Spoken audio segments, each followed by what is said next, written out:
Hi everyone, still in the Christmas mood because I have another of my columns from the distant past. This is from December 1984, Christmas Casualty. Christmas abounds with good intentions. I have at least 100 or more lined up to be completed by the big day. I also have an excuse list to take over for those good intentions that never quite get accomplished this year. I like to have the family involved in holiday preparations as much as possible. Why should I have all the fun? My first good intention this year was to make our family Christmas cards, which I have been doing one way or another the last few years. It had to be a project the whole Manzke clan could sink their teeth into and scissors into. The idea was to cut snowflakes and paste them on construction paper. 4.5 of the Manskes could manage the scissor cutting. Russell's flakes weren't too light or fluffy, so he cut but only came up with odd-shaped square things. All Rachel did was rip finished flakes from unwary workers. Our mailing list for Christmas is quite long. We needed a ton of snowflakes. For a week, when anyone sat down for a minute or two, they were handed a pair of scissors and some paper. Pieces of paper snow were found everywhere. Our living room started looking like a winter storm had struck there, but finally we managed to collect enough snowflakes for all the cards. My second good intention was to decorate our entire tree and cut out snowflakes. It would be different and it would be something we could do together. I hadn't taken into consideration that by this time, after all the cutting and pasting we had done, the rest of the family was sick to death of paper snowflakes.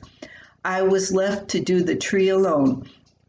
Scissors seemed slow to me. I soon found out I could trim the large pieces of paper down to ornament size faster by using a razor blade knife, like an X-Acto blade. Zip! I ran the knife along a metal yardstick again and again. It worked smoothly, too smoothly. I got careless.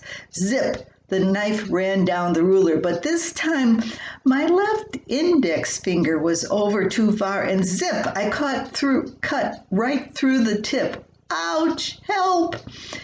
What does a person do when in such a predicament? I wondered.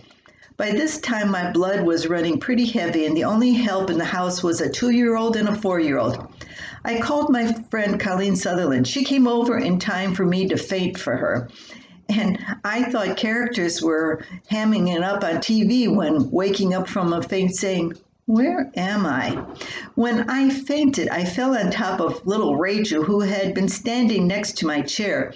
Poor thing almost got smashed by her mother. I survived. So did Colleen.